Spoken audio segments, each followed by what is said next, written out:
I've really been looking forward to this one. This is a show idea that I wanted to do even before we started the season. I was like, at some point in the first 4 or 5 weeks, we need to check in with all these new offenses because there's so much stuff that we're going to want to figure out and see how they're doing. And I can't imagine a better guest to help me dig into that conversation from the Read Optional newsletter and the Read Optional podcast. It's our old friend, Ollie Connolly. Ollie, how you doing, man?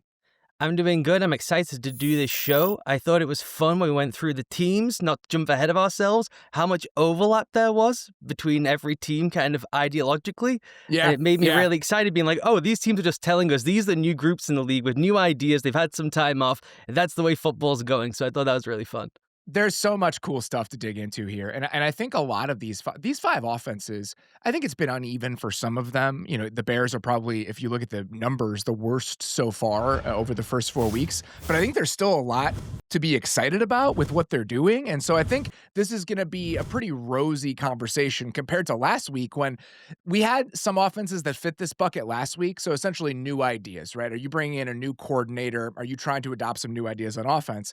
We hit a few of those last week, but those are the ones that were struggling. So we got all of those out of the way so we can talk about some offenses today that have been surprising and fun as they've incorporated some of these new ideas. Yeah, I think particularly two of these, if they can get the snap off, happy days. Now we've got some good stuff going. It's just, could we get lined up correctly to incorporate all of our cool ideas? Let's start this conversation, though, with a quarterback situation in Cleveland that you are going to be watching up close and personal this week in the London game. The Cleveland Browns have announced that they are going to Dillon Gabriel heading into this Week 5 matchup with the Vikings. We talked about this a little bit, Derek and I, on our Sunday Hangover show this week, going back and watching the Browns game. We had run out of reasons that Joe Flacco should be the starting quarterback for the Browns, and I understood the plan going into the year. We don't need to feed a rookie to this real kind of hellacious start of defenses and opponents we have to start the year. Let's trot Joe out there. We'll start Dillon in week 5 or 6, and then we'll figure out what we have. It happens maybe a week earlier than they wanted to, considering now Dillon Gabriel's first start is going to be against Brian Flores in a different country. What do you think about the move from Cleveland, and what do you think about the timing of that move? Yeah, I think it's good to just get it over with and give yourself as long a runway as possible. All the other rookies, in some sense, have sparkled for them, I feel like. So why not try and get a move on with it early? And the Flores thing, to me, I was thinking about this afternoon. I remember Jordan Love's first start against Steve Spagnuolo and how he got essentially embarrassed by looking like a college player playing maybe the greatest defensive mind of his era. And all the reporting that came out after that, I did some on the newsletter about the fire that kind of lit in him. Like, oh, this is how the pro game operates. I need to understand all the mechanics of the blitz, the pressure, the rotations, and I'm going to dedicate my life to figuring that stuff out. So when we get to the next training camp, I am beating Aaron at this stuff, understanding this stuff. And we see him the next time, I think it's against Philly, right? When he gets the nod in the next start after that. That Sunday night game, I believe. Yeah, and they tried to light Jordan up because like this guy from Utah doesn't have any idea how to beat the blitz. Let's just send the house after him, and he shreds the thing apart, and he's fist pumping and pointing at the sideline. I like, look at what all my offseason study did. So I get if there's a long run of this thing and you get David Card out the league, right? You just take so many hits, the confidence gets rocked. I don't mind even if he does look completely lost in over his head. If it's lights something in him that recognizes that this is how the league operates, it's not point and shoot Oregon football. I think that can actually be helpful down the line. So I don't really have many fears about saying, hey, we're going to throw him out against maybe the most wackadoo coach in the league. It also can't get a lot worse than it was on offense for them last week. And I think that's the upside here is that your defense is playing so well. You run the risk if you just keep going at the pace that you were with kind of demoralizing them in the way that you have in previous seasons. And I think that's, again, one of the reasons why not? Like, it's not going to get any worse. You're already running the risk of like really making things harder on your defense the same way that you have over the last couple of years. You might as well go to him, even if it's against a pretty tough opponent. So not surprised by it. I think it is obviously a tough first challenge, but it makes the morning London game, I think, a little bit more intriguing. The fact that we're going to be getting the first Dillon Gabriel start early in the morning. Yeah, I'm excited to tell my grandkids where I was. It's like, did you see Montana? I did not, but I saw Dillon Gabriel. He's this generation's Steve Young. Just that overlooked lefty who's going to bring a lot to the table. All right, let's dig into these five offenses. So we picked five teams again that we have not really dug into over the first 4 weeks that have a new offensive coordinator and or new play caller of some kind and are trying to incorporate some new ideas on offense. And we're just going to assess how that's gone. to this point in the season. Obviously, it's extremely early. That's a caveat we can throw out for all of these teams, but we're about a quarter of the way through the season. And I think this is probably a good time to check in with what all of these offenses have looked like so far. Let's start with the New England Patriots, who, I don't know, might be the most surprising out of this entire group, considering what they were on offense last year. Just some baseline numbers for the past through 4 weeks. Fifth in EPA per dropback, according to Next Gen Stats. Fifth in dropback success rate. Their running game has been bad, but the passing game has been just shockingly good when you look at the numbers. And I think anecdotally, there's also been a lot to like. So when you went back and really started digging into what the Patriots passing offense has been over the first 4 weeks, what were your first couple takeaways? Number one thing that jumped out to me was the joy Josh McDaniels is having calling plays for this offense. And that may sound silly, but I noticed this when I've been studying Matt Patricia at Ohio State and just seeing the glee in the film. Like, what he's calling is stuff he would never have dreamed of calling before. Because, like, I get Caleb Downs. What an amazing, I may never get this again. I'm going to call stuff I could never do. And I think you're seeing that with McDaniels, where it's like, I get to fuse all the glory is with the Cam 2020 offense. I can run a true downhill power spread offense, and I still have maybe the most successful, sophisticated passing attack the league has seen, 2007, 11 onwards. And how can I fuse those together with this guy who has the physique of Cam Newton? And can he speed up the way Tom was able to speed up for me? And I just think you see it all. And week to week, it's just, here's a brand new personnel grouping, formation, package, window dressing to get to all the stuff that I love, just in slightly different ways. And then there's really unique things, opponent-specific stuff every single week. And then it's just gone. It's like we've done that stuff. And that really speaks to me of Mays' ability to pick things up really quickly. That they've ID'd, oh, we can do this with him. We don't have to have, these are our 25 things and maybe there's 2 cool gadgets. It's like, no, we can put a full package in and then it's just gone for 2-3 weeks until we feel it can come back. Let's give me a couple examples of the merging of those two worlds. Like when you see some of the Cam spread stuff based and combining that with some of Yeah. the older Patriots things, how does that manifest to you when you're watching them? Well, what it does, you point out the run game figures there, and I make this point all the time. I think I come on the show and do the same monologue to you every time that you're gracious enough to have me on, is the run game being the first layer, the base layer of your offense to get to everything else. We're investing in the run game to trigger play action. That's why we're doing it. The better we can sell it. It's not necessarily about the efficiency or the success. It's how invested are we in it. Do they believe we're invested in this thing? So then our safeties will bite, our linebackers bite, our safeties sit, we get this middle of the field stretch, and we can just rip fastballs right through the thing or throw it over people's heads. Their investment comes, like all these groups do, frankly, as everyone has tried to adopt some kind of power spread principle of getting to a spread formation or spread look with big bodies on the field. Can we get a fullback on there? Can we get a tight end on there? Do we have a good enough receiver like Puka or someone to come inside and block for us? And so you see with McDaniels this attack every blade of grass mentality, which is if I have a run game where I can do all the fun stuff with the pulling and the movement of the guards and the tackles, and I can get true counter stuff in there, plus I can get May running behind the lineman, right? So it's a downhill run game with my quarterback. All of a sudden, the triggers are there when we start pulling and moving guys in play action. And in the dropback game, too, that was always the famous Brady play, right? Was the backside guard pulling and Gronk down the seam. And what did Brady say the other day? Threw for 70,000 yards on the same concept. That's the go-to McDaniel stuff. Now the element is, it's not just backside pull for single back power. It's backside pull because that 6'5" guy might run down the hill. And that's really dangerous if we get on first down. That puts them ahead of the chains. So it's just all that stuff to me, particularly the Panthers game you saw. I'm going to make all that stuff an RPO element. He never, ever could dream of doing that with Tom, right? That was the stuff he found with Cam, which is a vertical action from the run game with a vertical action in the passing game, which is just releasing a tight end down the field. So seeing him blend those things together to me has just been really interesting to watch, and the success kind of speaks for itself. It's really fun to watch just how they're weaponizing his legs, even in the play action game. I mean, the amount of design rollouts we've seen from them over the last 3 weeks, they have the number 1 design rollout rate in the NFL in weeks 2 through 4. It's like 15% of their snaps, and they've done it 15 times. He's only thrown the ball on 8 of those. He's scrambled on 7 of them, and 6 of those scrambles have been successful plays. And to me, it just makes so much sense. It's like we have this guy that is a really creative player outside of the pocket, and his legs are a real weapon. And them leaning into it the way that they have, you're essentially almost guaranteeing yourself a positive or neutral play every time you're rolling him out because he's either going to dump it for an incompletion or he's going to run for 5 yards and you're going to be able to go to 2nd and 5. And I think that's the part of this that has been really encouraging for me. I tweeted a video of this earlier today, but it was a 2-play sequence from, I think it was the Panthers game. And it was a 3rd and 6 in plus territory, like the 40 or so. And it's a play. It's a 3rd and 6. He drops back. He hits Ramondre Stevenson on the check down for like 3 yards. They get to 4th and 3. Just a very simple, easy play. And he's making those consistently. Like anytime there's a completion to be had, he's taking the completions. And then on the next play, it's 4th and 3. And he just rips a back shoulder ball to Stephon Diggs down the right sideline.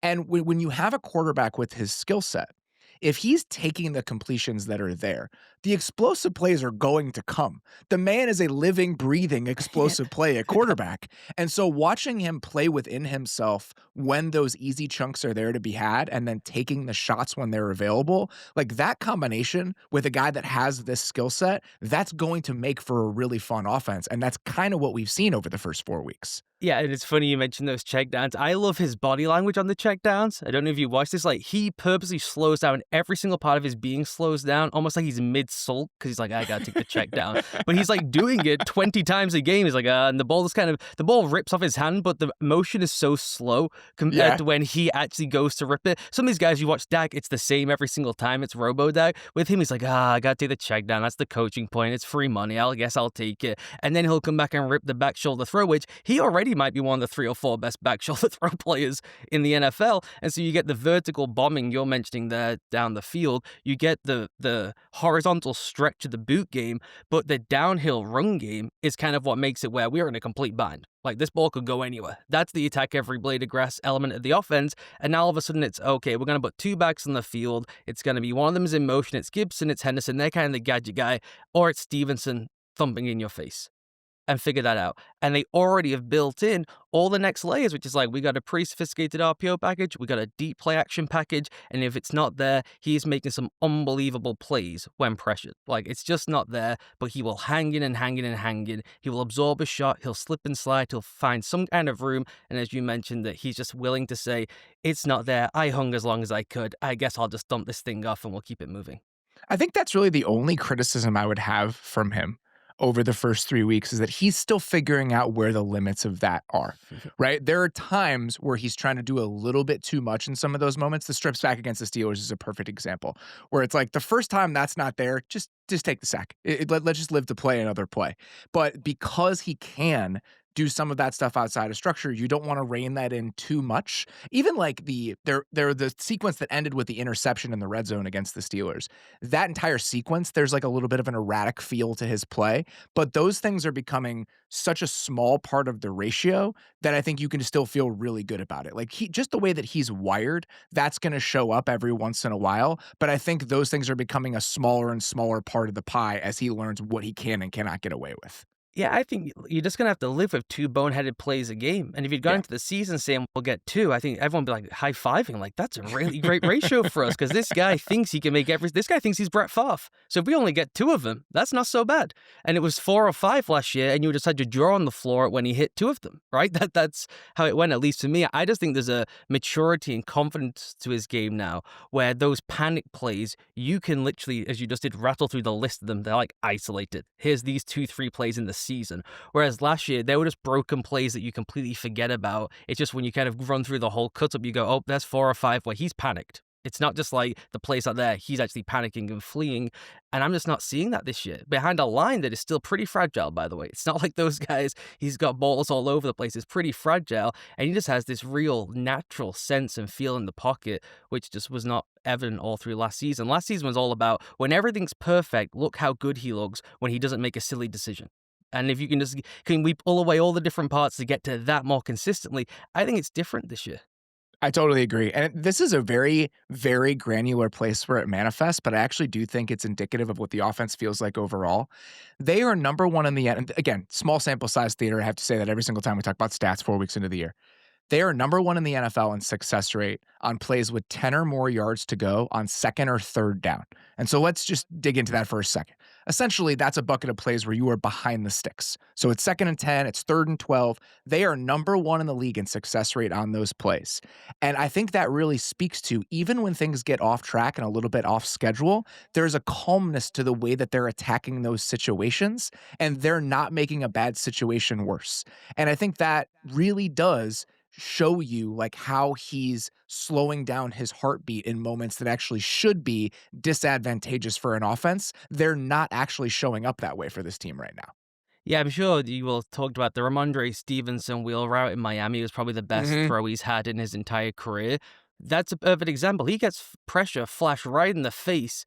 The May of old either runs into someone else, tries to run around and bail out, and it's just the most basic, like, pull up the Brady clip, stick, slide, climb, throw, get to the guy. I know by situation he's probably going to be open, and I'm just going to throw it down the sideline. Like, that just stuff was not happening last year. The pulse rate, as you said, was way too high, too frenetic. So to have him be this calm and absorb as much information as he is, I'm stunned by how quick he's getting to the right stuff at the top of the drop basically every single time. The eyes aren't in the wrong place. He doesn't always let the thing go, and sometimes he hangs on too long, but he knows where he's supposed to be.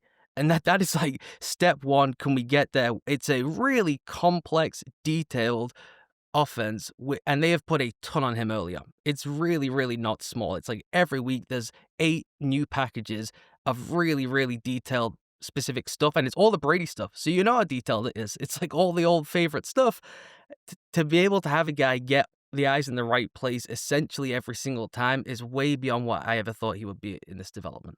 They're doing such a good job of just like using little tiny levers to give him information and allow Mhm. him to get to those right plays. The perfect example to me is there was a third and 10 against the Steelers where they have a little quick motion. They understand that it's man. He checks into like a little traffic route to Ramondre Stevenson coming out of the backfield, completes it to him, 15-yard gain, first down. And like those are just those moments. Like it's third and 10. Like that should be a situation where you're feeling a little bit uneasy as an offense. And even in something like that, he looks like he's in control. And again, with a guy that has his skill set, if that's how he's approaching the position and there is that level of calm to go along with the explosiveness, there's a lot to be really, really excited about when it comes to this team. Yeah, and I think this is where Diggs' return to health is important. He just looks so much healthier this week, just revving off the line. There was like a different juice to him going. They already have really, really good, like, wink, wink chemistry on the in out break stuff, which way you go and which way I'm going. It's seamless with those guys. And this was the first week they really started moving Diggs around the formation, being like, let's get you even more easily identifiable stuff by just that's our best player. Let's go and see what they do with our best player. And so to what you're saying there about like the calmness and marrying up to the formations, the impact of Diggs beyond just the fact you get to throw to a great player, and that's more helpful than throwing to a less great player. They're gathering even more intel now because of the return of Diggs. And then some of those looks where they're in 21 personnel and they bounce out into empty and you have Diggs at that number 3 spot, like that's just easy. And they're doing a lot of that. They're doing a lot of things where just formation, motion, just something tiny before the play that's making it a little bit easier on the quarterback. And you see that all the time right now. And that's where the legs really matter because some of that 21 personnel stuff you mentioned, they split it out to empty. Everyone's in a nightmare. Everyone knows everyone's checks. When you get to empty, there's usually a trigger check, right? Everyone starts throwing their hands up. You know, going into the week, we've studied this guy, this DC for X number of years. We know what Evero's check's going to be in empty for the most part. You can confirm it immediately, essentially, as you get the ball and attack it. There will come a point where they checked that and it's him downhill.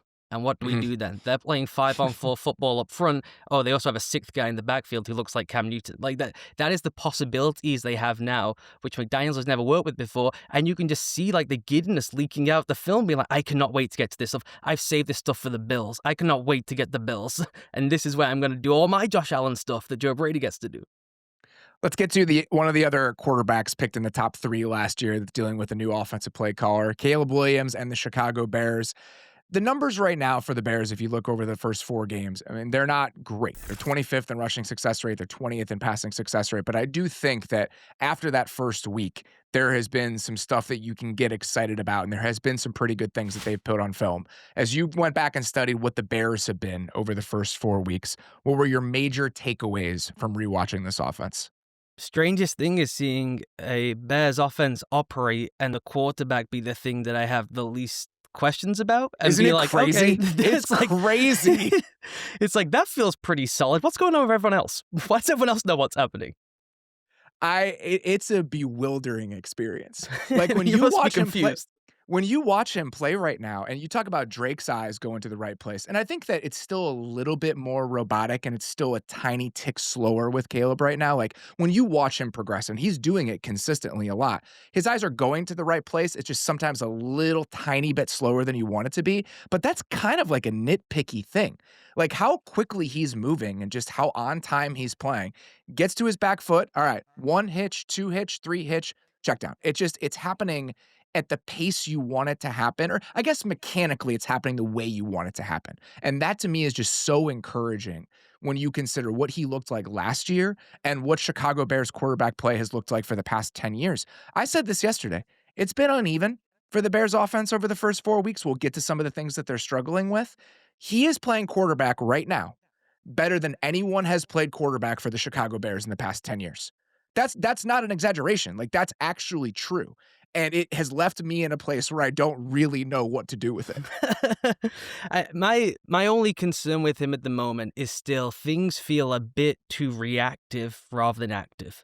I That agree with he that. is waiting to see what happens, and then and I think that's where you're saying like, okay, the footwork is great, it's timed up with the pattern of the route, that's what he's supposed to be doing, and he knows where he's supposed to go with the ball, but there's that split second hesitation of, do I do it or do I not? Whereas when you watch the best in the league, you watch Dak, you watch Goff, you watch the true rhythm throwers, which he's going to have to become in this system, the ball is just out because it's just a ballet of plays. It's like, I know when my foot goes here, ball goes there. I've confirmed it in the drop. So that slight hiccup is still there, but that is a world apart from where we were last season. It's a world apart, honestly, from where I thought these guys would be. I really felt coming into the season it was the most intriguing schematic question, almost imaginable in modern football, because you get Ben Johnson, who is so wedded and set to his ways, the most balletic offense we've had, a melodic offense we've had for some time with Jared Goff, a real vertical base play action attack. That's kind of where he makes all his money, with this guy who kind of wants to do his own thing, who's a bit freelancy, who comes from the spread option era, who comes from the air raid system, and just wants to go and create and have fun. And oh, by the way, is more accurate throwing on the move when he's creating than he is when he's playing with rhythm. So why wouldn't you prefer to do that stuff? You're better at that stuff than trying to beat Tom Brady. So I thought it was going to be a really peculiar, difficult marriage, and the notion of just like great play call with great talent was kind of really underselling how difficult fusing these two things together would be. So to see kind of where he's already at, to your point of how quick he's getting to things, it's not the appropriate timing necessarily, but it's way quicker than it was the year before, and it's certainly further along than I thought these two would be together. I think the number that really speaks to what you're talking about when it comes to the choices he makes and when he decides to rip throws. Per next gen, he has the highest percentage of throws in the NFL to open and wide open receivers so far this year. That anecdotally makes sense when you go back and you watch them. He's throwing the ball to open people. That's okay, right? Like in this sort of offense, like Good you're supposed to be offense. progressing to the guy who's open, but he is, I think, a little bit less willing to pull the trigger on stuff that is a little bit murky. Hopefully that will come with more confidence. Here's the thing, and I don't know if I've said this on the show or if I said this to Derek just in conversation. I get what you're saying when it comes to the stylistic marriage between them, but purely as throwers, I actually think that Caleb Williams and Jared Goff Oh, have way more in common than they do than is different about them. Because Caleb's best throws, because he has that kind of whip-like arm, the same way that Jared does, his best throws are those intermediate laser type throws over the middle of the field. And so trying to access the same sorts of throws within the offense that the Lions did in terms of his stylistic abilities as a thrower, I actually think does make a lot of sense. There is like a weird similarity between them, even though I don't think anyone would ever say Caleb Williams and Jared Goff are similar players. no, I agree with you, and it just gives Ben Johnson a broader menu because you can have more of the moving pocket stuff, and that's an advantage, as well as kind of the vertical set play action game. It's just his willingness to throw that stuff. It's all anticipation. It's all in phases open. It's the NFL. I got good players. Roma Dunze is really good. If he's one-on-one with someone, he's open. That's football, right? It's just the willingness to do that stuff. And I think you've seen it in moments when he's being backed up and it's like, it's go time. There isn't really the easy out. That's when you get some of the more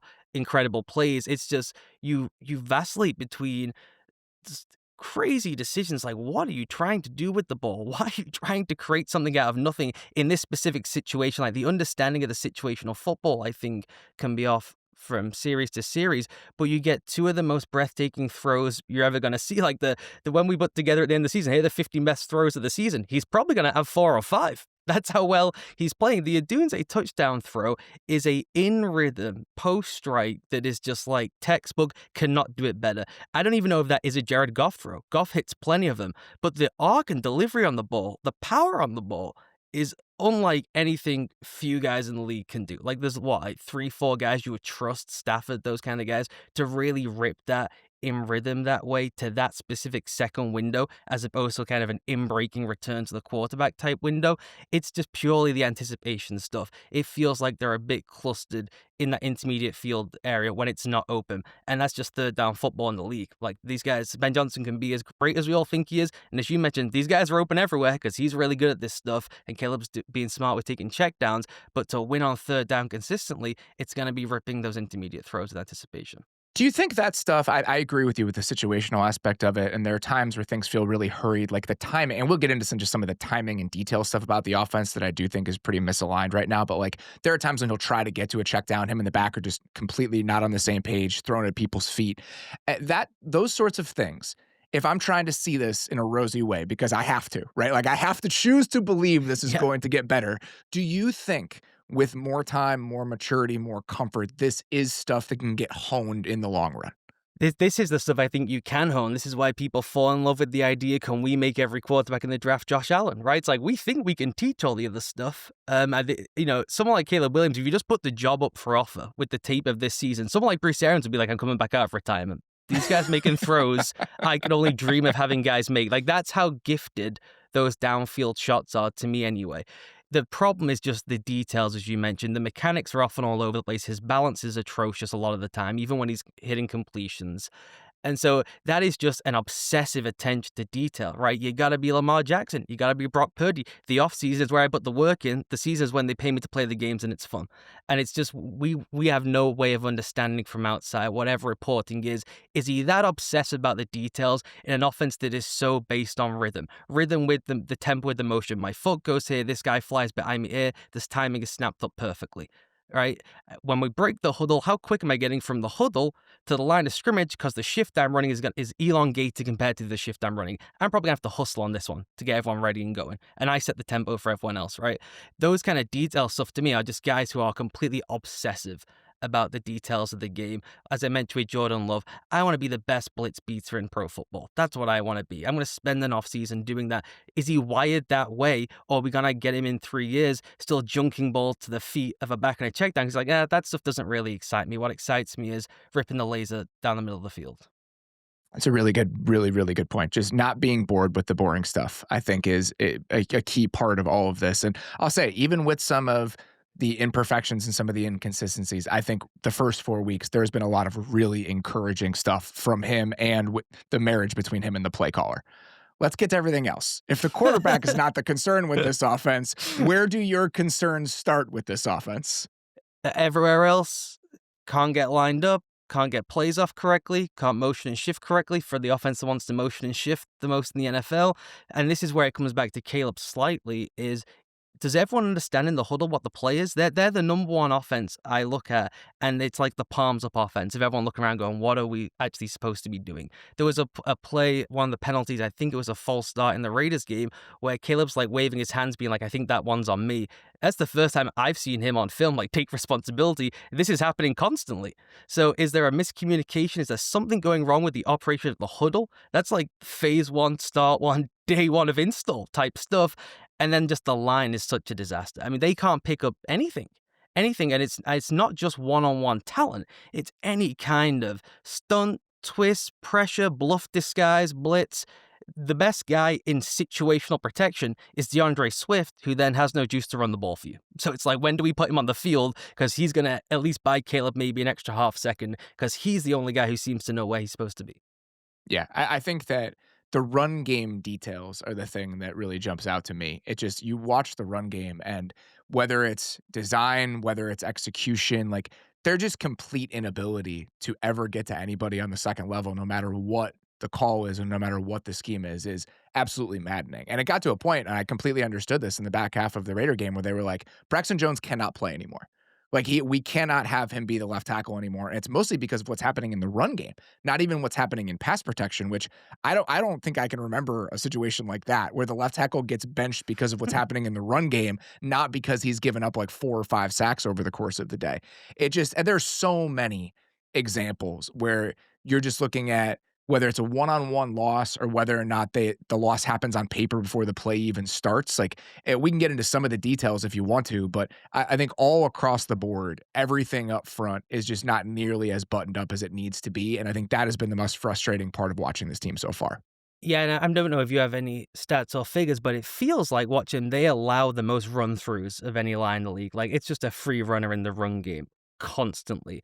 And we're in a league right now where everything defenses are trying to do is they try and get to one single plugging linebacker. That's kind of like the meta trend on first downs, is like most of these guys aren't good in coverage. They want to move us around the box. If we just set that one guy is attacking the line of scrimmage and we're trying to create a 5 or 6 man first level at the front with one guy coming downhill, maybe gets penetration, it blows the vision for the back. Let's just approach it that way. So at least we're setting the agenda with what our linebackers are doing rather than all this nonsense these smarty pants are doing with the movement and the motions and the shifts and all that stuff. So to allow that many run throughs, and then you go and watch the Raiders, and it's just play after play after play, hitting the backfield, hitting the backfield, hitting the backfield with a pair of backs who are downhill thumpers, downhill maulers. We will churn out 4 or 5 yards for you. These are not guys who are going to make someone miss and wiggle away, and now they're down one in the run game on defense, and Jameer Gibbs can go take it to the house. So it doesn't even seem like a structural mess because it's just Ben Johnson's run game from Detroit. I just think they lack talent up front. The communication seems to be amiss. Everyone's always pointing at each other about why did you allow it? And then the other guy's saying, I thought that was your assignment. So it's just such a detail-oriented offense with so much going on. It just could take a long time for everyone to be able to tap in together when you've put all those new pieces together in one offseason.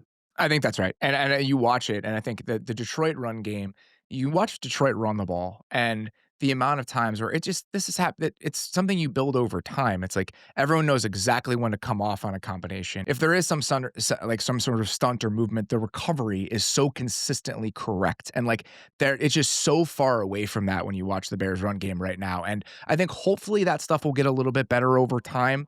I also feel like it's probably time to tweak the personnel up front, and they're already doing that, right? And so my thought is, after going back and rewatching that game, like obviously Trapillo is a right tackle. He was a right tackle in college. He's mostly worked at right tackle over the last few weeks just because of how they're deploying the personnel.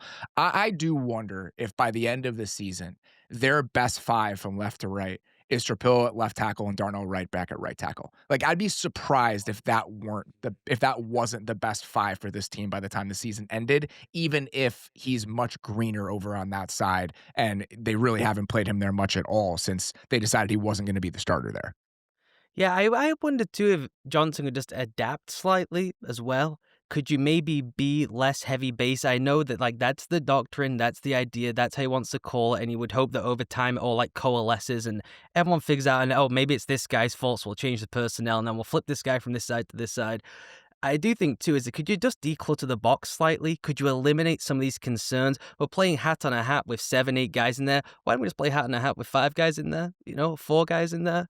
That to me would be something I think they could look at. And again, then becomes complex with how they get to the next stuff, which is what Ben Johnson wants to do, which is taking a shot off play action. But you have Caleb Williams. You could go and call up some of the Lincoln Riley stuff and say, well, let's just, take our percentages down from the heavy personnel group stuff from 26, 28%. Maybe we drop that down to 18% and we just see if we can deload the box through personnel.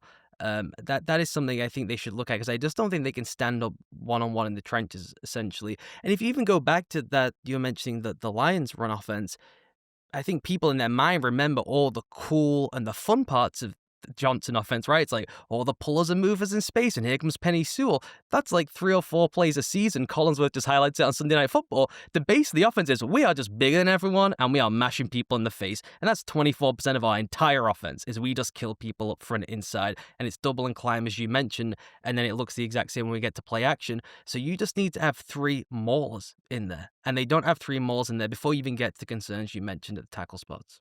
I'll be curious to see what they do with the 12 personnel stuff because obviously you drafted a guy in the top 10 that is hopefully going to play for you. He was hurt last week, but you're still using 12 personnel on 35% of your plays.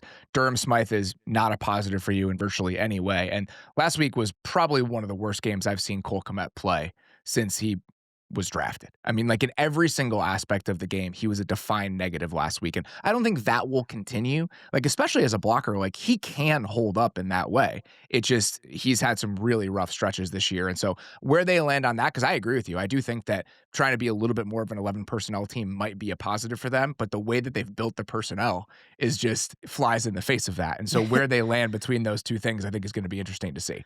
I think you can go less about the personnel and say Loveland's in there. Loveland is just a slot receiver for us 15% more of the time than we had planned on coming into the year because we Yeah. want to run a tight, condensed offense. We got to get a body out the box. Let's move that safety out the box to just help us out up front to clean out.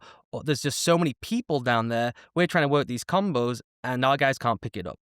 So let's just try and move a body out there. What's the best way we can do that? Well, they're going to put a certain person on the field to match us if we have Kmet and Loveland out there. Let's move Colston, 8-9 yards further away from the formation to kick a body out. I think it's more of those like granular switches you could make than it is saying, okay, we got to throw out the entire like organizational plan that we want to be this 12 personnel style offense. I think that's right. I think that's a very good way to think about it. All right, let's dig into the Liam Cohen Jaguars 4 games into the season. When you have gone back and watched the Jags over the first month, your biggest takeaway about this team is what? Frustrating, I think. There are so many opportunities here. It might be the most cohesive, well-designed for the moment we're in offense in football. And yet again, they struggle to get plays off. The basic stuff, once they get a playoff, they hold every 3 plays. Sometimes the refs call them, but sometimes they get away with it.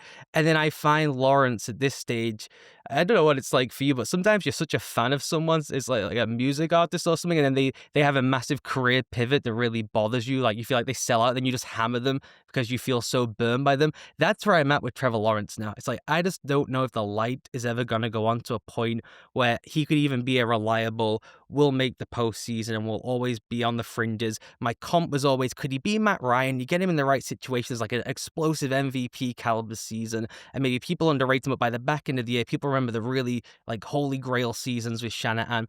And I think I'm just falling further and further away from thinking that's a possibility. What do you think? Because I watch him right now, and I think frustrating is a very good way to put it because his best stuff looks absolutely beautiful. And when he puts his back foot in the ground and they're asking him to read one guy, and you're really attacking teams in like the intermediate area of the field, like you still see that ability to just throw lasers all over the place that made him the prospect that he was.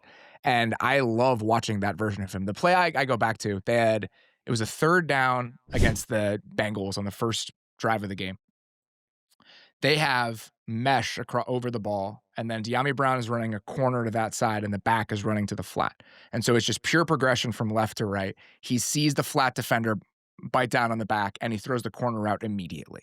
And his ability to layer those intermediate throws outside the numbers and even over the middle, like I love watching that version of Trevor Lawrence. And when he's moving fast and he can read one guy, it looks beautiful. But there's so many other elements of who he is right now that remain frustrating. And so if you were trying to pin down the things about his game, even within this offense that is going to give him the correct opportunities, what do you think at this point is holding him back? I think it's really difficult. I think he's with the perfect coach. I just think about the way you were phrasing that, which is like when. This guy's paid $50 million a year to Yeah. not have wins. That's not what you get paid that money for. We're talking about him there as the way we were talking about Drake May and Caleb Williams. Like these guys are learning on the job. Both have new play callers in their second year in their career. This guy has a new play caller. This is not his second year in the league.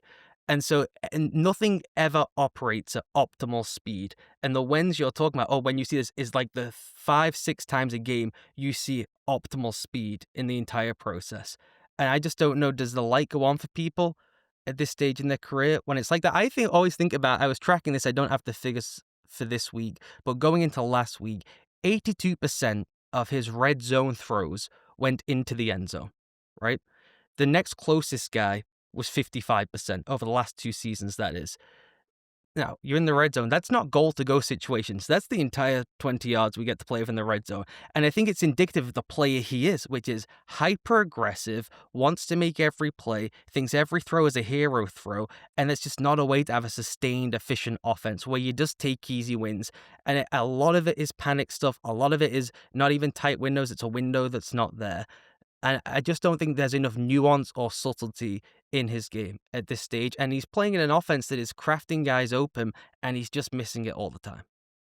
Yeah, I think that there are so many and my favorite moments from him are those things where he's making an immediate decision. And if you look at it, like the ball comes out of his hand very, very quickly. I still think, I believe he has the third fastest time to throw in the entire league. I think the only two guys who are getting rid of the ball faster right now are Aaron Rodgers and Patrick Mahomes on non-play action passes.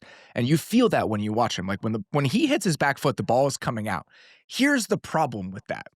There are times where the ball should not come out with where he is deciding to throw the ball. And there are so many examples of this where there was a play late in the second quarter against the Bengals, and he has Travis Hunter on like a deep comeback. And he's like, all right, I have a one-on-one. I'm going to throw it as he's coming out of his break, and this is going to be a situation where I'm giving my guy a chance. He's making that choice immediately, like before anything else even happens. He's not even thinking about where else he should go with the ball. And so in the moments where that works, it looks incredible because you're thinking, oh man, he's throwing with such aggressiveness and anticipation. You love to see it, but it gets him into trouble so often because he's making those decisions based on immediate information. Like how many times do we watch him? It happens every once in a while. The touchdown to De'Ami Brown in the Bengals game is a good example. He starts on the flat to the right, comes all the way back across, hits De'Ami for a touchdown. It's the same with the Drake May, like how many bad decisions, I could count them on one hand. I watched every single Trevor Lawrence drop back over the last 24 hours. I can count on one hand how many times he progresses to the backside of a concept. Like, so it looks beautiful when it works. And when it doesn't work, you're like, why would you ever make that decision? And that kind of feels like the Trevor Lawrence experience right now. Yeah, and you asked me a question I probably should have answered that you asked, which is like, what would you do? I think the problem they have is it's again another one where the marriage between like the play designer who has an ego that would fill the entire state, right? And I love Liam Cohen and he's an unbelievable play designer. It's an earned ego. I get, he thinks he saw football and he may have done it with his scheme. So I get where he's coming from. So they want to run this turn the back play action system, right? That's kind of the hallmark and staple of the operation. I just don't think Trevor Lawrence plays very well when he doesn't have vision on the defense. I mean, it's really that simple. And that what you're saying there, okay, the guy plays well immediately, and we're building more and more time into the offense. When it's turn the back play action, it just takes more time. Naturally, right? We got to sell the play fake and come out of it and then turn away from the defense. We don't know how they're going to move or rotate or disguise things to us. Then you've got to sit back around and decode it and get rid of the ball immediately. A lot of the bad stuff is coming on those turn the back shots. The designed, let's go try and rip it, which is in your mind where you go, well, that's got to be where Trevor Lawrence will do well. That's why this partnership is going to be so strong. That to me is the stuff that's a problem. When he's just in the flash fake world and it almost looks RPO-like and it's just ride the ball in the belly and his eyes can stay downfield and he can see it and read it, it becomes almost one read and go football for him. And if you just even go look at some of the figures, and like you said, we're early in the season, he's ninth in EPA per play this season on just straight drop back football. I can just see what's happening in front of me. I'm making a decision. I'm going. And that might just be the peak of what Trevor Lawrence is. He might just be in those situations the ninth best player in football, and that's pretty good to have at your quarterback spot. But once you start building in the stuff that Cohen really, really wants to do, I just think he's a different player. I think he's a bottom third of the league quarterback when he is forced to turn his back to the defense, turn back around, and then scan and figure out what's happened. It was interesting because in talking to people there during training camp and just discussing how they were trying to build the offense, when you consider the things that Trevor had done well and the things that Trevor had liked previously, there was a little bit of okay, how do we make sure we're not going too far in our direction here? And a lot of that was based on like shifts and motions because in the Jags world, things were very spread out and he was able to make those pre-snap decisions based on alignment before the play would even start. When you start condensing things and you're starting to try to give him information based on some of those shifts and motions, you're adding layers to the offense in the exact way that you're talking about. And that's something that he was going to have to get comfortable with because that was not a huge part of what they were doing before. And so I do think maybe there's a little bit of misalignment between the way that this offense wants to operate and the way that he's comfortable operating. And I think we're seeing some of that. Yeah, I've been thinking about this a lot with CJ Stroud and Nick Caley, and how I really like those guys individually. I think Nick Caley has a great plan for how to attack defenses in 2025. I'm a huge CJ Stroud believer. But if I got them together with like some truth serum and I said, okay, what's our game plan to win the Super Bowl? We got to drive to win the Super Bowl. What does it look like to you? I think they would come out the room with completely different ideas about what that would look like. And there's just not a great fusion between how CJ would see that moment and how Nick Kelly would see that moment. And I just have in my gut a feeling of that with Lawrence and Cohen. That how Cohen views the game, there's not a complete alignment with how Lawrence views the game. And how you build more of that stuff in. I think that the credit that Cohen has is he might be the most adaptable guy week to week in the NFL. Like he will completely shapeshift the offense dramatically week to week to get to what he thinks works best. He thinks he can outthink everyone in the NFL. And eventually it may wind up being his downfall, but he truly believes that. And so if anyone would be willing to say, I'm throwing a bunch of stuff away early, it just doesn't work. Trevor doesn't like it. We're not going to get it. Even if that's bringing down the motion shift rate from a sky high level to this doesn't work. Why are we giving up 5 free yards every single drive? It's not worth the investment. He is the guy I think will do it. My only concern with that long term will be you just kind of bumble yourself back into the Doug Peterson offense over time. And then maybe you just have to have a conversation in the offseason about the partnership. What do you think about the deployment of the pass catchers so far? I think that last week, them leaning into more of that outside of the numbers type stuff with Brian Thomas Jr., considering what the first couple games had looked like, was a good example of that. Like them being like, all right, we're going to do a little bit of something different this week. Travis Hunter and Brian Thomas Jr. are two guys that I think a lot of people had at front of mind coming into the season for various reasons. What have you thought about the way that this offense has used them over the first month? Pretty confusing, particularly with Travis Hunter. It's an awful lot. You mentioned a deep stop route earlier. It's an awful lot of that. It's like return to the quarterback type routes. It's a little shallow sit. It's a little stop route. It's a lot of comebacks. It's like, is this why you trade a future first round pick to go up and get a guy? It's a lot of teams will fear Travis Hunter, so he'll be our clear out guy and a clear out concept to pierce it behind for Brian Thomas Jr. Early in the season, before they recognize that they don't think he can attack the middle of the field anymore, evidently. It's going to have to go outside the numbers, as you mentioned with him. It's like you drafted Travis Hunter to play the clear out position. Like, you can truly find street free agents to go and run the 40, 60 times a game. They have guys on their team who've done that role willingly, sacrificed themselves to an offense before, playing that role, recognizing I might get 2 balls a game on an alert and I might get a 40-yard score, once every 4 or 5 weeks. So they have those guys, and then that's how they've used Travis Hunter. I just find it really strange. You would think just with the skill set, with a guy in this offense that, as I said, will move around every week. It's a new game plan every single week with stuff you've not used before. It's a really detail-oriented offense, and he's also in the defensive meetings for the most disguise-based defense in the NFL through 4 weeks there. So think of the volume of information you have to have in your head. You'd have to play for Kubiak and Gus Bradley, essentially, to even contemplate being able to take the information on every single week. No, we have the 2 most complex structures in football. This guy's going to play both ways, and all we're going to ask him to do is sit over the ball. It's like that. I just find that so confusing. And then you watch him play, and it just doesn't look like a full-time receiver. It's a ton of wasted movement, and then it's a wasted movement on the investment is like we get a 5-yard snag if we get him the ball. It's like what are we doing here? Why aren't these all runaway routes? Why is this not him into space and attacking grass where he can out-athlete everyone, if nothing else? If the details aren't there, he can out-athlete people for us. I've just found the Hunter stuff really, really confusing. It's funny because I actually think that them using him on some of like the benders and over the middle routes, like he actually does have a good feel for that space in a way that Brian Thomas Jr. does not.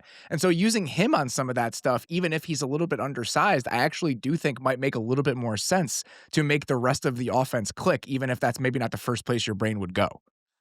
Yeah, well, they use this cheat motion an awful lot with him. You'll see it, right, where he's flying across the formation, then kind of bending up the arc, and it's essentially a two-way go. If you get open, just keep going down the field, it becomes a go. If there's someone in front of you, stop and sit down. And I'm thinking to myself, this guy is playing how many snaps a game? 70, 80 snaps a game on both sides of the ball. Why is he the speed emotion guy? And I'm could not be more of a Travis Hunter believer. If he's full-time one way, even attempting to play both ways, could not be higher on the prospect than the player and the person. But he looks tired running the point of the cheat motion is to induce panic in everyone else that it's at the snap and it's fast and it goes so quickly we can't adjust. And he's kind of not lollygagging, but it's not exactly the pace he traditionally runs with when he's just revving out of his routes. Like, who thought this was the correct idea? So there's just an awful lot of that when you go through it being like, who came up with this idea? Who put their hand up and said, boss, I think this is a good idea for this week? It just, not a lot of it adds up to me. And I do think they are constricted by Trevor, frankly, in what they want to do. Let's talk about the run game a little bit because the run game has been very good. I mean, like consider like the success rate stuff. It's kind of all over the place depending on what stats you look at. But they've been a top 10 DVA run game over the course of the season. I think they're a top 10 EPA per rush run game. Anything from that side of it that has been encouraging to you so far? Yeah, I think that's where I've always just admired watching Cohen's offenses. I mentioned changing things every single week, his ability to manipulate defensive fronts through motions, through shifts, getting people misaligned, getting a guy on a one track and it's just wide open and it's just the most basic, simple blocking mechanics ever. But through the motion and shifting, he gets guys up to the second level cleanly. And I think that's why they're going to have so many explosive runs this season already. They've got, I mean, the two backs are as good as it gets, just one plant and go vision, acceleration, second level burst and wiggle. It's hard to figure that anyone's got two backs who have those overlapping skill sets like that. So that to me is what stands out in the run game. It's not quite, I would say, as sophisticated and along the line as it was with the Bucks, and he was only there for one season, so he was able to implement that stuff really early on. Now I think he had superior players, obviously, Yeah. particularly inside, and obviously having Wirfs helps everyone. But that was a true all five can pull, everything is available to us at all time type operation. This isn't quite that. It's a bit more boxed in, but what he's been able to do is just manipulate things through the different looks pre-snap as opposed to being more creative like as the ball's in play. Let's get to the Seattle Seahawks, who have been, I think, a lot better than anybody could have anticipated on that side of the ball through the first 4 weeks. They are second in the NFL per next gen stats and dropback success rate. They are ninth in EPA per dropback. And it has been the most explosive passing game in the league through 4 weeks. Your biggest takeaway from watching the Seattle Seahawks Clint Kubiak offense through the first month has been what? My big takeaway was I'm a dummy. I don't know why anyone listens to me. I feel bad for the listeners listening on this one, but it just looks nothing like I thought it was going to look like at all. It doesn't look like the Saints offense that Kubiak ran. In the first week, it was like, this is dad's offense. It's like he picked up the wrong playbook in the morning, the wrong call sheet. He just picked up one of his dad's ones by mistake. And now all of a sudden, it's as creative as you could find in the run game. Again, trying to get to some element where can all five guys be a threat to pull to get to our play action game. A lot of those shots, those play action shots, one is just Darnold playing out of his mind. I mean, he is out of control right now. And then secondly, if you just pull up the chunk plays, the 20-yard plus passes, and go check the initial run game mechanics, it's a different one every time. This is not just like, we're going to run wide zone, boot out of it, boot out of it. It's not. It's a different snapshot when you freeze the frame of the blocking mechanics every time, because as much as the run game has kind of been running their head into a wall, as I was saying earlier, it's like that next layer up at the offense, which we're investing in this to get to Darnold throwing the ball to Smith and Jigba down the field. That is what's making it click. Yeah, so the run game obviously has been frustrating. That 27% or so of their runs have gone for negative or no yardage this year, which is 31st in the NFL. But again, they've been the most explosive passing game in the league down to down. And some of that, like you just said, is Darnold just running hot. And he's running extremely hot right now, but he's really fun to watch when he's in those stretches. Some of the numbers are kind of ridiculous. So they have 13 targets of 20 plus air yards this year, which is like seventh or eighth in the league. They've completed 8 of those. They've completed 8 of those 13. He has 12 of those 13 throws have been marked as on target by PFF. Like the down the field accuracy that he has shown throughout this entire season so far, and the accuracy period. Like right through the first 4 weeks, I think you can make a really solid argument that Sam Darnold has been the most accurate quarterback in the NFL. And when you combine that with the aggressiveness, I think that's a lot of what's driving this, is that he has played, in terms of when the ball leaves his hand and where he wants it to go, he has played quarterback about as well as you could have over the first 4 weeks of the season. Yeah, about as well as anyone's ever played over the first 4 weeks of a season. I mean, he just decides it's going no matter what. I can fit the ball anywhere. I mean, there's some play action throws against the Cardinals where people are truly double covered, and he's like, it doesn't really matter to me because if I put it on their face mask, that's open. And so I'll just put it on their face mask 35 yards down the field in the end zone, and he does it. And there is zero hesitation in this game. Absolutely. It is just ball is out immediately. They have, what is it, third this season in a number of dropbacks where the ball's out in less than 2.5 seconds. Like, it is coming out, and it's not coming out for just the quick, easy, free access stuff. It's coming out for him to rip it. And that's the thing that's just incredible, to play on that average time to throw with that kind of downfield threat just unlocks everything for them. It's been really fun to watch the combination of the play action stuff and then I guess, quote unquote, spread looks. And what I mean by that is the horizontal stretch they're trying to Mhm. create within the offense. And when you watch them play, it's a really interesting combination of the two. So you'll have those plays, and the second play of the game when they went tempo against the Cardinals were in that 4-by-1 look and they throw that little screen to Kenneth Walker. Like, that's a very extreme example of what I'm talking Yeah. about. But when you watch them play right now, they're doing two things specifically where I think you feel a lot of that horizontal stretch. They've had 26 empty dropbacks so far this year, which is top 5 in the NFL, and they've been incredibly efficient on those plays. It creates a lot of space in the middle of the field, and it's creating a lot of throws for him over the middle of the field where he's very comfortable pushing the ball. They've been they've been top 5 in the NFL in EPA per dropback on those empty snaps.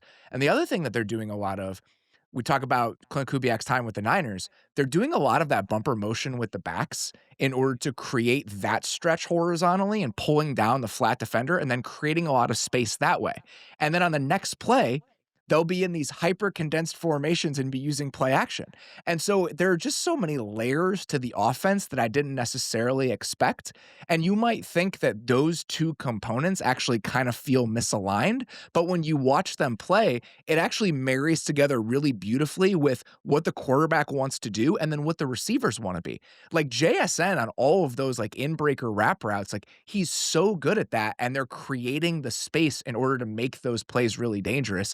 It's really fun to watch. Like, it's just a combination of stuff I never really expected to see.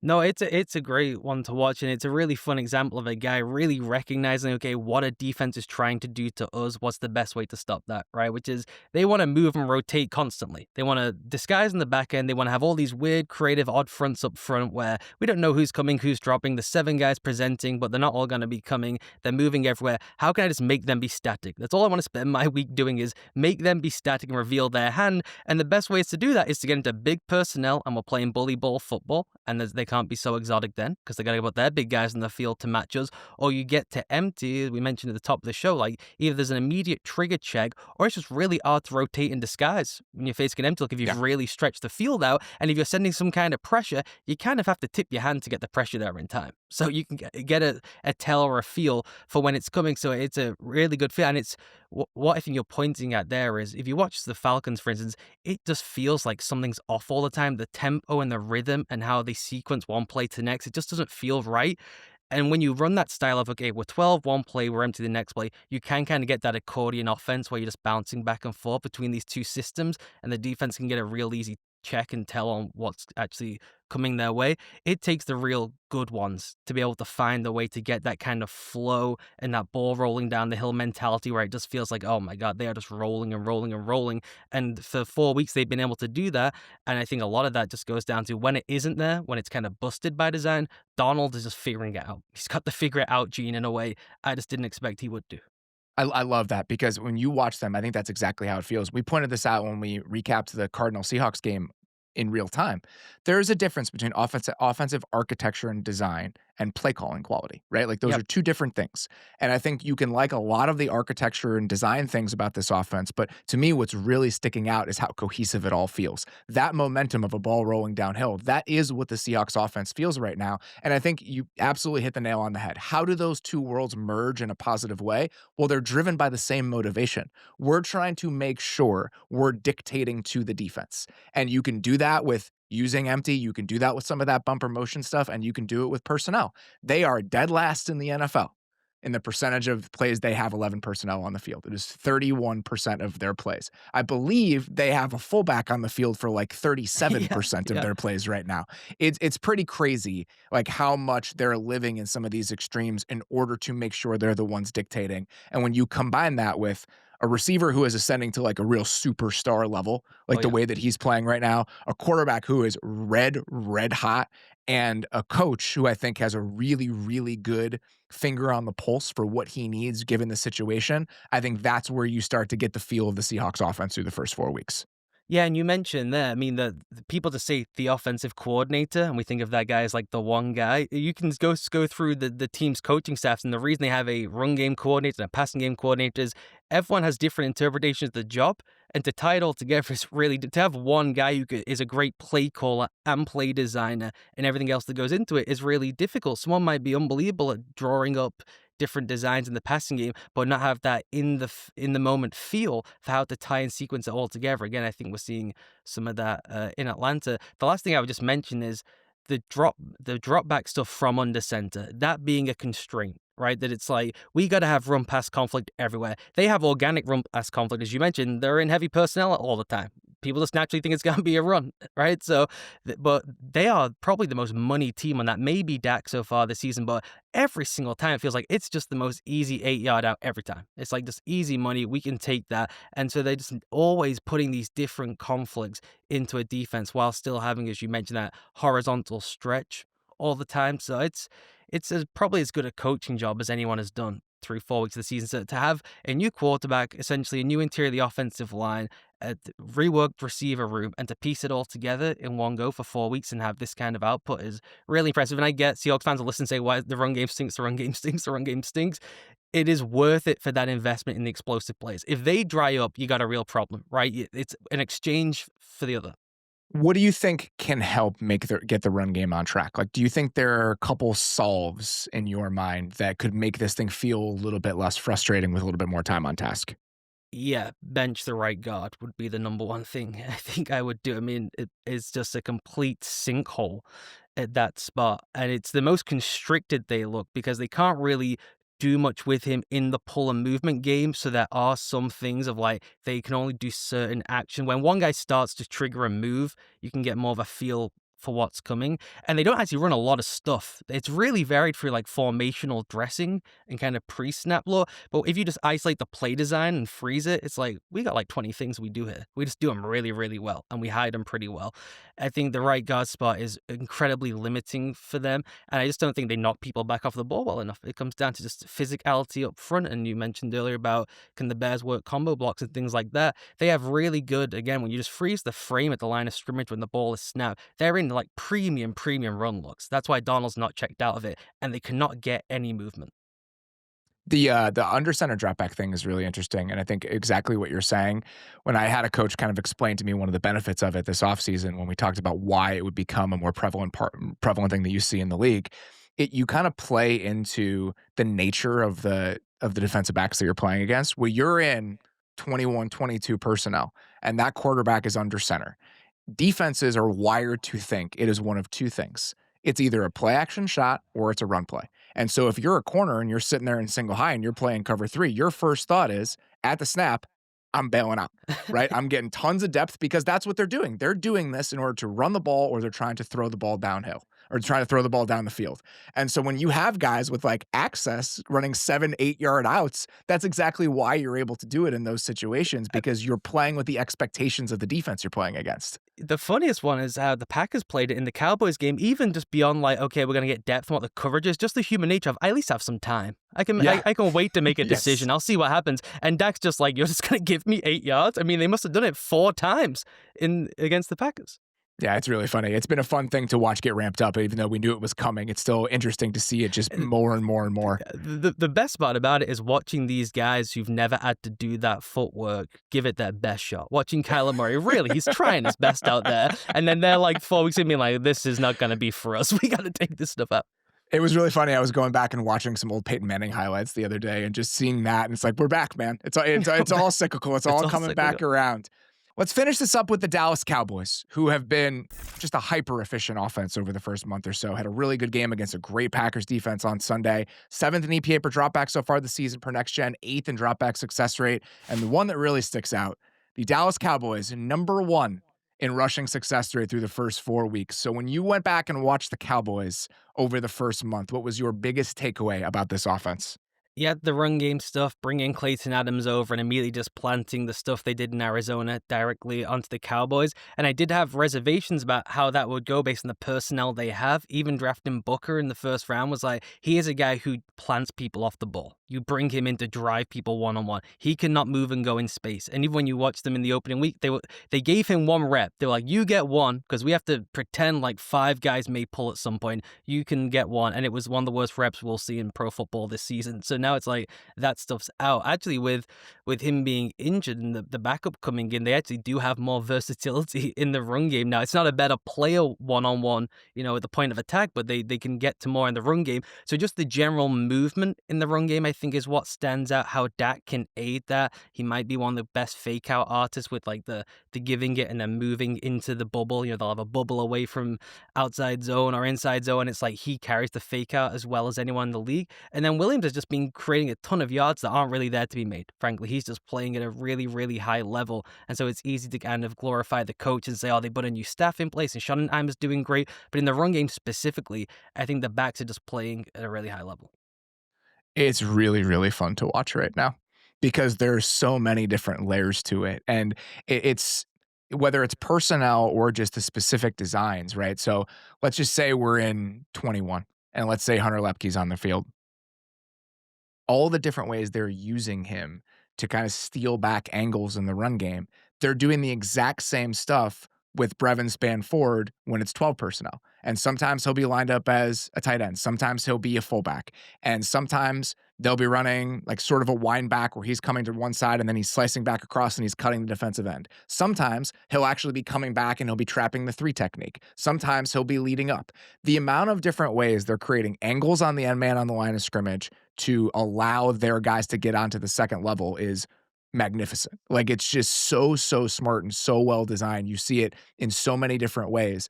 And the other part of it is I think that there are certain guys up front that are playing some of their best ball in the run game specifically that they've played in a really long time. And the guy that jumps out to me, watching Terrence Steele in the run game right now, he has taken his lumps over the last couple years after he came back from injury. And either him as a puller, him at the point of attack, like the way that he is playing, specifically when they're trying to run the ball right now, is really, really cool to watch considering some of the issues that he's had. And so I think that they're attacking it from a bunch of different levels. Like the Clayton Adams thing is undeniable, but there are also other elements of this that I think are really shining through. And I think they have the opening week in particular, but it has sustained all the way through. When I was saying before about like the rhythm of an offense, that rolling at the hill type stuff, they probably have the top sequence together offense in the league right now, where you're mentioning all those different actions. They have a play action play where they have a fullback trap a 3 technique and they rip a post over your head. It's like, who else is even considering that that's like a smart thing to do? The downside is a 3 tech runs into the back of our $60 million a year player. That's not good business. That's not good business. But it means they're trying everything, and everything has a purpose and point. And that's what I've got to more and more, I think, this season, watching a lot of these offenses. Like, who are the ego-based coaches where it's like, let me show all my goods. Let me show you what I've been working on. And which offenses have said it's really cohesive. Everything has a point. This play is for the next play, unless it's our trick play. Like, unless it's our go time play or it's just we're backed up and it's 3rd and 18 and we're spread out, what can we do when it's on our terms and it's 1st and 10 that is to set everything else up? And I think that they're probably the best representation of it. And then when it gets a bit muddy and it gets a bit fuzzy, Dak can just sort everything out for us. It's like we get into the gun and it's Dak's football. That's how he wants to play the game. And what we've done is said, let's take Dak's passing game, how he wants it to look and how he wants it to operate, and let's go and find maybe the best run game architect in football in Clayton Adams. So what if we try and pair those two together? Will that be successful? It looks pretty successful. It's been awesome. And I've wanted from the Cowboys offense over the last 3 or 4 years, because I know that's how Dak wants to play. And I know he's very good at operating that way. But how static that offense has felt in stretches with previous staffs has driven me insane, right? Like they're in the gun, they're spread out all the time, and they're running nothing but stop routes consistently. And I get that. You have a quarterback who wants to see everything because he is really gifted at the mental parts of the game. I'm not asking you to put him in a box like he's 2017 Jared Goff. Like, I'm not asking you to do that. Can we just get to like league average levels of dynamic elements of an offense? That's all I want. That's all I've ever wanted. And that's exactly what we've gotten this year. They're using play action on like 30% of their dropbacks, which is a top 10 rate. Over the last 2 seasons, They were in condensed sets on 21.7% of their drop, or 21.7% of their plays per next gen. It's one of the lowest rates in the league. This year, it's 31%. The Cowboys this season, through 4 games, have more total EPA generated on play action passes than they had from 2022 to 2024 combined. It's 4 games. It's been 4 games. And this is all I've ever wanted. It's just and you look at some of the motion stuff, and it doesn't have to be all this crazy stuff, but, are we getting an angle in the run game because we're sending Kevontae Turpin on a jet motion? Are we there's a play against the Cowboys where they have him on a little end around action coming back, and they have Quay Walker pop back inside because of that action, and then it's 11-yard gain. These are just small things. These are just small, little tiny tweaks that make offense a little bit easier on your guys. And all I've ever wanted was for them to do them at like an average rate and just kind of see what happens. And when you combine that stuff with giving him at least one dynamic, dangerous pass catcher, hopefully 2 when CD comes back, these are the results that you can probably hope for. I mean, Pickens still does frustrate me. You get 5 plays a game where it looks like he doesn't want to play football anymore. I'm about to get like a mid-game retirement tweet or something. It's like, okay, buddy, could you be engaged for us for every single rep? The thing that you're hitting on is something that I've been frustrated with Dak in the past. Like, Dak is just like the quarterback robot. I just love him. I love him beyond words, essentially. But there just was never enough movement in the offense. You said it was not dynamic enough. I think that's the correct word. Something has to move laterally for us. And I get you want to take every second you can to see everything the way like Aaron Rodgers does. I get that you think you can outthink everyone and you're the modern Peyton Manning. And I think if we put you back in that era, you could probably do those things and it would be an unbelievable success. But we just in an age now where there has to be some movement in the offense. And previously when they were successful with Dak's style, he was the mover. I would go. Well, he's just not that kind of player anymore. It's like it's a Dak keep when it's 10 yards and in at the goal line. Then maybe I want to get involved. Yeah, even that is not really on the menu anymore. No, they may roll that out if they were to make the playoffs. Maybe they would save it for super high leverage situations. And there's some more off schedule throws this season because the line's been caved in and he's had to bail out and make some plays. But they've been able to build the movement in by design, which is just how you're able to get some more of that rhythmic feeling. It's so hard if you're static play to play and you're taking the play clock to 3. That feel we're talking about where like you split the huddle and it just feels like this team is coming and coming and coming. It's hard if you're slowing it down. It's easy, and we're gonna take 3 seconds because I can read the rotations better than everyone else. Like, let's get up and snap the ball. Let's play with some momentum and some rhythm. And they just have a real great vibe to the rhythm of the offense right now. And then you add in all kind of the moving pieces you were talking about with creating different angles of motion, throwing out every formation you can imagine. It's just hard to get a read on someone. And if you can't get a read on someone and they're coming at you fast and the tempo changes, they change the tempo, I think, more than anyone in the league. That it can be no huddle, but it's slow, or it's no huddle and it's fast. How they get to the line, break the line, and the play is off. They modulate the tempo every single play that you just can't get a feel and read for what they're doing. Yeah, and it's just he's also playing at a high level, the quarterback, which helps all of this, right? But I'm not surprised to see him playing at a high level when you just make things like a tinge easier on him. And that's all I've ever really wanted. There was a 2-play sequence in the Packer game that I just think is so indicative of what we're talking about here when it comes to the layers you're trying to build within the offense.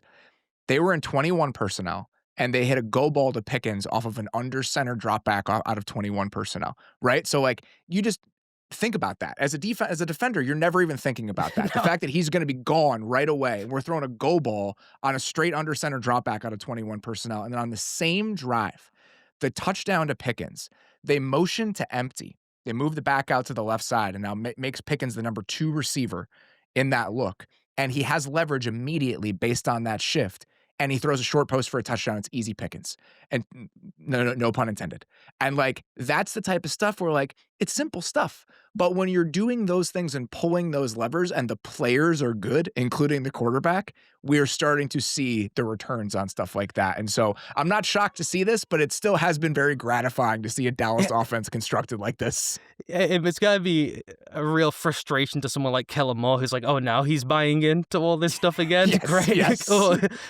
But you mentioned that the Pickens go ball. I think it's an important point when people from other fans like, well, why haven't we got that kind of drop back from a center game built into the league? I'm not sure for these guys it is all that easy. It looks easy because it's a one-on-one football shot to a guy who's one of the best contested grab guys in the league. Dak, unlike anyone else, buys into the mechanical stuff in a way that just like is not normal for a lot of these guys around the league. The I'm gonna be the best 7-step drop guy from under center in football. Like, I can imagine Dak having like a mantra taped up when he brushes his teeth in the morning, staring in the mirror like, that's my goal for the next 2 weeks. It's like, okay, Dak, buddy, we believe you. And then he goes out and executes it. And as we're saying, I watched someone like Caleb's had some struggles with it. Kyler's had some struggles with it. Kyler's, an experienced player, and he's struggling with it. So Dak just makes difficult stuff look easy. The problem has been that so much of the offense has looked so difficult all the time. The difficult stuff's been difficult too. At least now there's built in more stuff that's easy for him. I think it's a really good kind of bow to put on the end of this, is that so often with the Cowboys offense over the last few years, things felt hard. Always. Things felt condensed, they felt tight, they felt difficult. And so far this year, they have not felt that way, and it has been a real breath of fresh air when you watch this team play.